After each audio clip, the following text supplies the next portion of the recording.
Hi besties. Welcome back. I thought we would sit down today and have a little chinwag about some of the books that I've read this year. For those of you who don't follow me on TikTok and Instagram, I, in the last probably like 2 or 3 years, have gotten back into reading and I'm in it in full force. I'm committed to the bit. I wanted to read 36 books this year because I read 35 last year. I've already read 42. So we're in good stead. I've definitely completed my Goodreads goal, which is very exciting. But I've read a lot of good books this year and a lot of rubbish books this year. So I thought I would take you through my 5 favourite books that I've read so far. And then I've got a couple of honourable mentions in there as well because I couldn't help myself.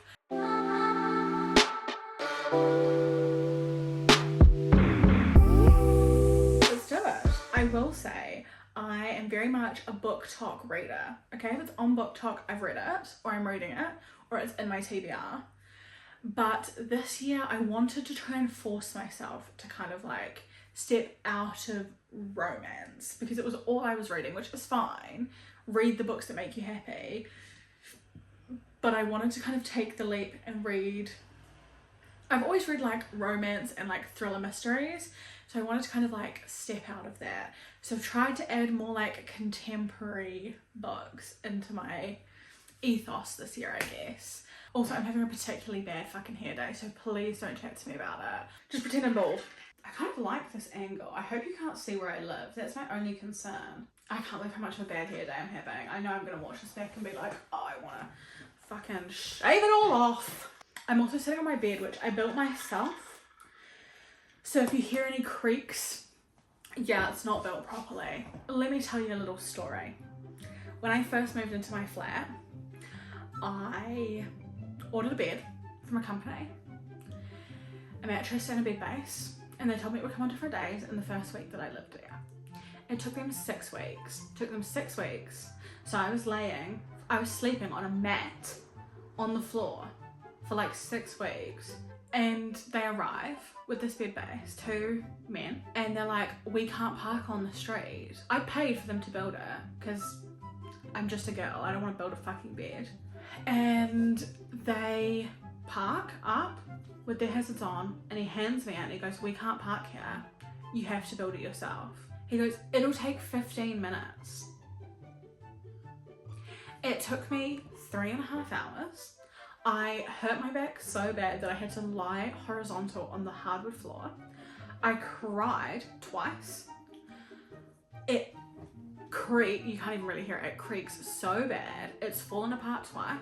I've got my water bottle as well. You'll need a drink. This is gonna be a long one. So yeah, let's get straight into it. Now the first book that I want to talk about is Call It What You Want by Alyssa DeRogatis. Now this is my favourite book that I've read this year.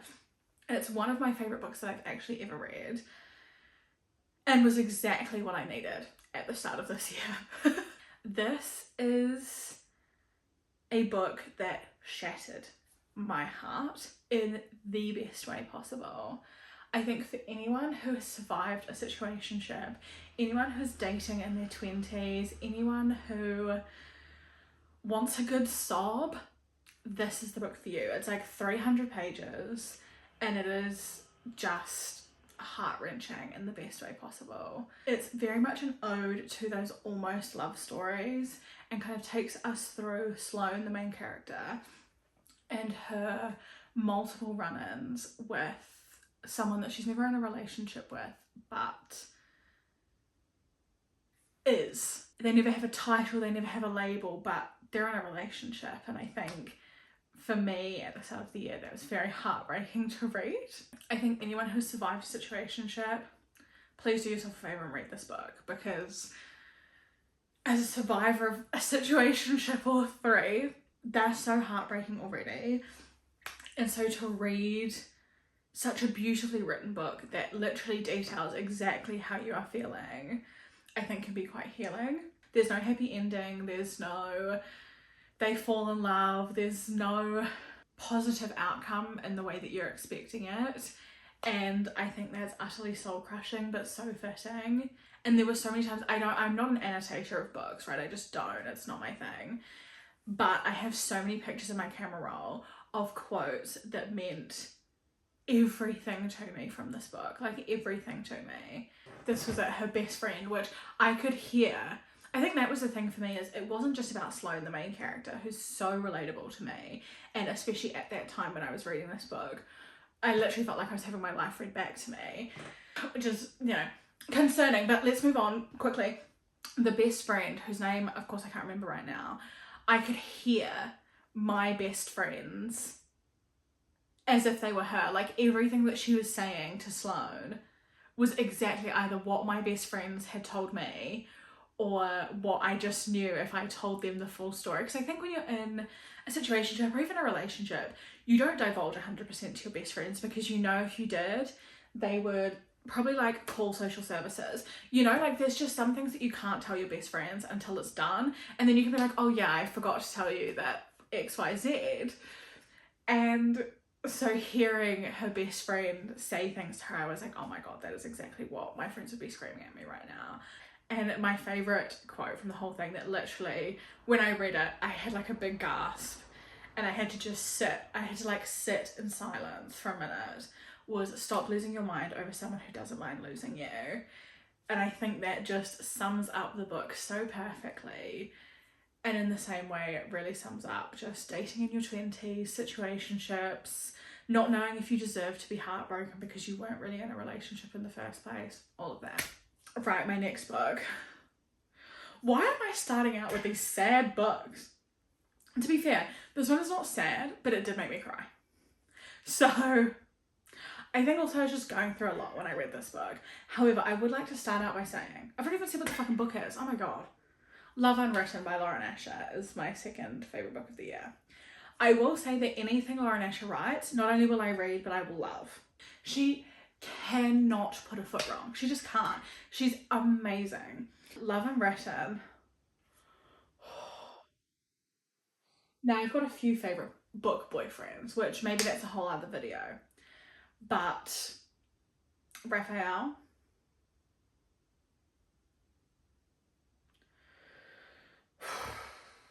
anyways, Love Unwritten basically follows a woman called Ellie. She's the nanny to the cutest little boy in the world. Oh my God, his character just makes me like so broody. He's so cute. And his really hot, recluse, grumpy, workaholic, animal rescuing dad, Raphael. Which, like, already can I get tick, tick, tick, tick, tick. Yes, fucking please. And as we know, Miss Asher cannot write a bad book, so we're already in for a 5-star. I fucking read the blurb and I was like, there we go. What I didn't expect was for this book to be so emotionally raw that I was literally sat on the sofa, tears streaming down my face. Streaming.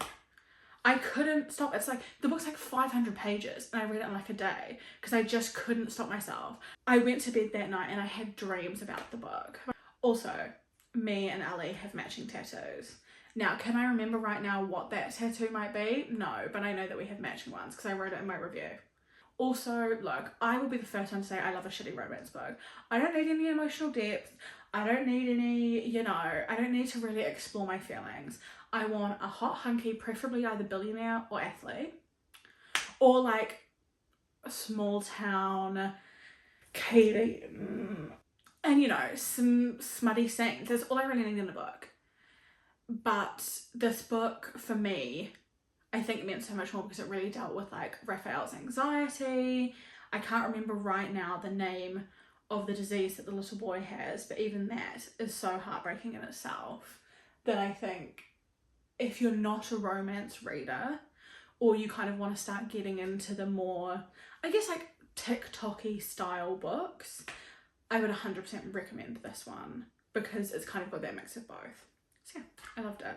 And I think apart from The Right Move by Liz Tomford, which we're going to talk about Queen Liz in a second, I don't think I've ever related to characters in a romance book so heavily. Right, we're moving on to a bit of a different vibe for me, which I'm exploring, okay? I'm exploring romantasy. That was one of my other kind of like promises to myself this year. And why am I still holding my water? I need to put it down because I'm like jingling. I wanted to explore, I guess, like romantasy, fantasy, because that's all the books that I used to read when I was younger. I was a Hunger Games, Divergent, Maze Runner, Harry Potter, Twilight, I Am Number 4 kid, you know? And so I really wanted to kind of get back into that. But if a book doesn't have romance, I'm not fucking interested. I had been seeing Powerless all over TikTok and I was like, okay, I'm just gonna do it. I'm just gonna buy it. I bought it and I didn't read it for a couple of days because I was like, oh, I'm not a fantasy person. I just don't know that it's for me. And then I was like, no, fuck it. I read it and oh my fucking God, I loved it. It was so good. And I think the reason it was so good, and this is what I struggle with a lot of fantasy books, is the world in Powerless, the Kingdom of Ilya, if you will, is built so beautifully. And it's not over-explained, it's not dramatized to a point where you can't let your imagination run wild and you can't think, oh, this might, you know, this is what this might be and oh, this is what this might look like. But it's so perfectly described that you know exactly where you are at every point. I think sometimes that's what I struggle with fantasy books is all of a sudden you're in like a ring and then you're in a chambers and then you're here and you're like, oh my God, I feel like I don't even know like whether I'm Arthur or Martha. Do you know what I mean? And this book is so beautifully described. I also think every character is very whole, which I know sounds silly, but walk with me on this. There's so much to love about each character, but there's also a lot to hate about each character. I think every character has unlikable traits, and for me, I'm glad that's something that Lauren didn't. Did I even say what the fucking title of the book was? Did I say that it was Powerless by Lauren Roberts? If not, the third book is Powerless by Lauren Roberts. You know, every character does feel like an actual human being that could actually exist. There are good parts and there are bad parts, and I think even the characters that you hate, you do feel bad for or you do empathize with, and the characters that you love, when they do something that maybe you don't think is right, you have the ability to be like, oh, I'm not sure, because they are whole people, and I really appreciate that in a book, and I think it's not something you often get in fantasy books. But yeah, I loved it. Ugh. We're on to my favourite series of the year, which is a whole nother video, but Mile High by Liz Tomford is on this list. Now I will say, I am a hoe for a sports romance. If you follow me on Goodreads, if you follow my Instagram, you will know that I love a sports romance, particularly a hockey romance. And I think that is why this is my favourite. Well, no, that's not why, but this is part of why this is my favourite. Because there's just, I mean, look, do I watch hockey? Absolutely fucking not. Do I understand the rules of the game? No. Do I even know, like, teams? I know Vince Dunn. I know he plays for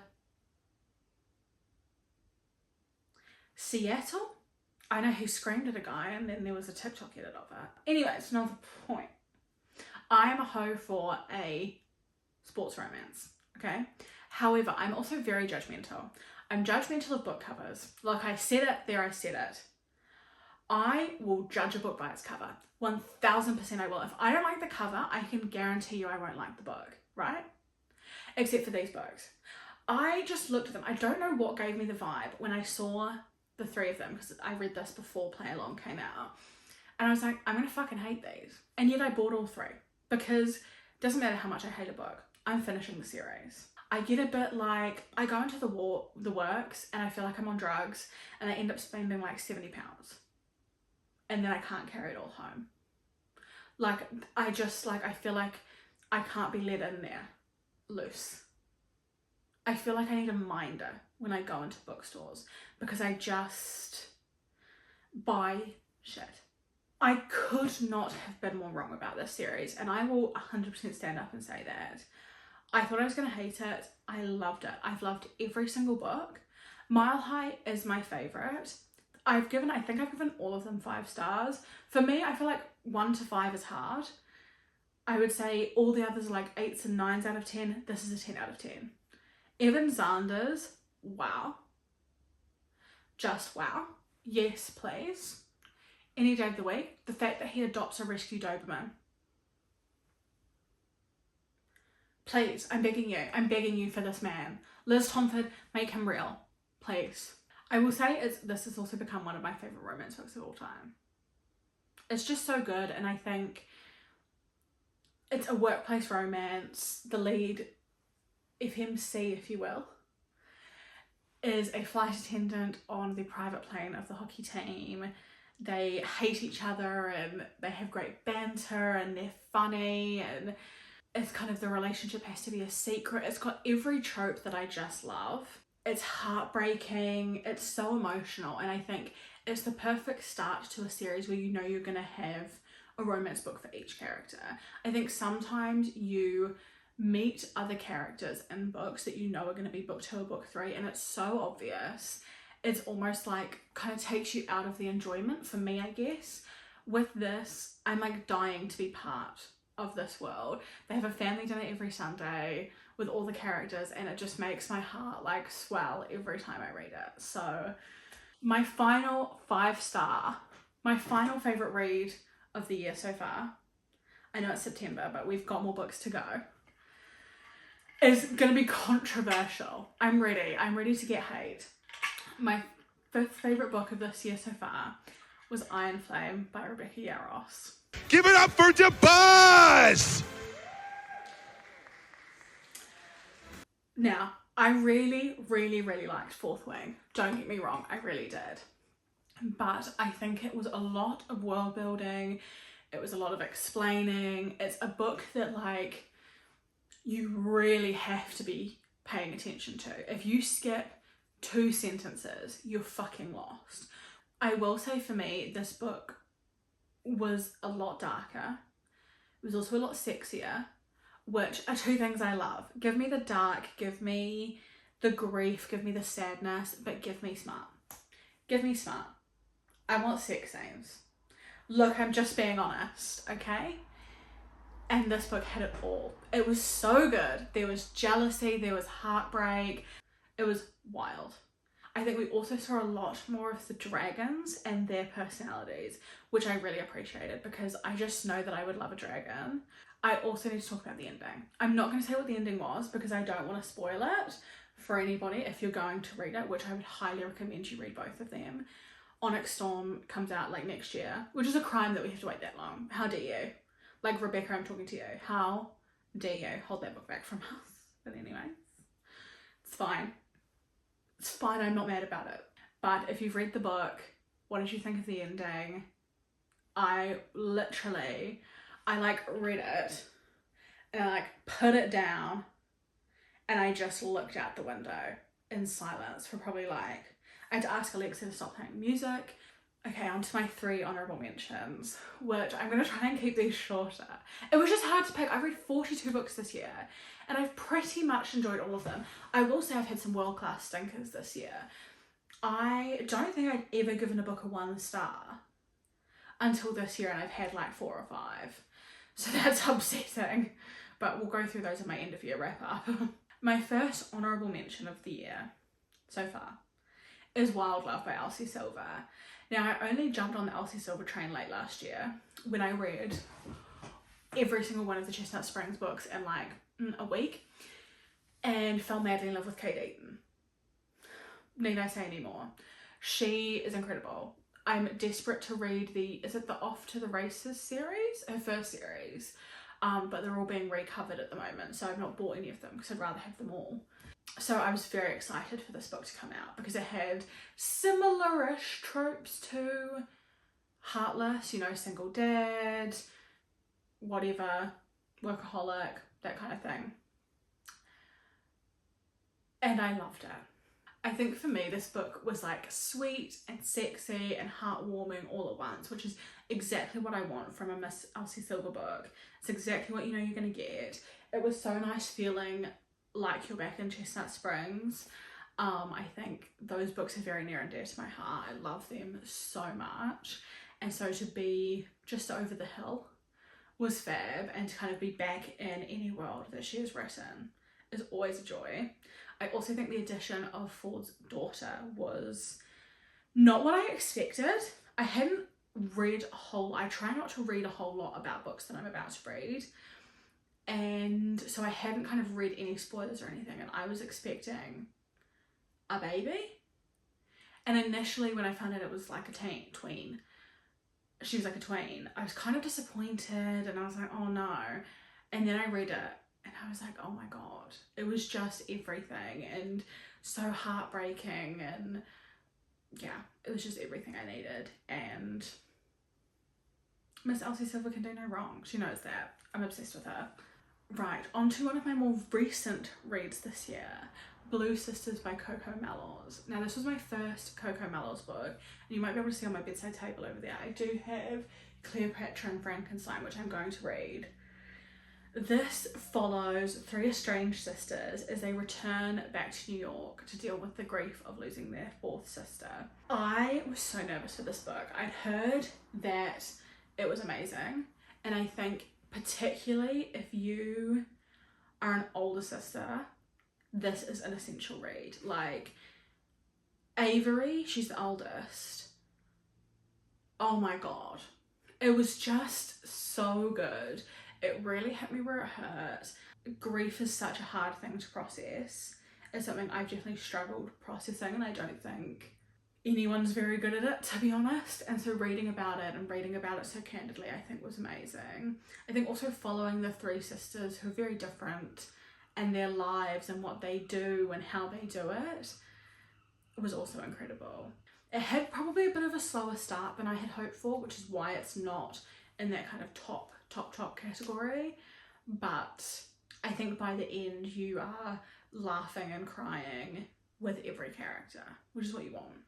And my final honourable mention is The Fury by Alex Michaelides. Now this book was probably my most anticipated book of the year, because The Silent Patient is my favourite book of all time, and we'll talk about that eventually. But I was so excited for this book, and it was amazing. It basically follows a reclusive movie star and her group of friends all going to a Greek island that ends in Greek tragedy, as only it can. It really gave me the second Knives Out vibes. I don't know what it's called. What is the second Knives Out called? Glass Onion? I think it didn't have the shock factor of The Silent Patient at the end, but I thought it was so beautifully written. Anything that man writes, I will read. It's incredible. And it was just such a fun way to read a book. It kind of chops and changes between times, and you are in the future but you're in the past and you're learning things, and then at the end you hear it from someone else's perspective, and I think the way it was written was really incredible. And so yeah, that's why it's up there. So yeah, those are 8 books that I've read this year that I thoroughly enjoyed. I mean, there's been more, don't get me wrong, and if you want to read my reviews of all my books, you can follow my Goodreads, which should be linked in the description. But I'm just really loving getting back into reading. I think I'm loving not being on my devices as much. I'm loving feeling a bit more free with my time. And also I feel like it's a bit of a cunty hobby, to be honest with you. I feel like so slay when I like take my book to like a little coffee shop. Like, oh my god, I'm so mysterious. Next time I go to a concert, I'm gonna take a book. Niall Horan will be looking out into the crowd and spot me because I'm not like other girls, you know? I've got galaxy leggings on and my hair thrown up in a messy bun. Thank you very much for watching. Thank you very much for joining me on this journey of book discovery. I feel like we bonded. I feel like we've got to know each other a little bit better. I feel like I talked far too much about my situationship, but whatever. I will see you next week for another video. We're doing this shit every week. My mama called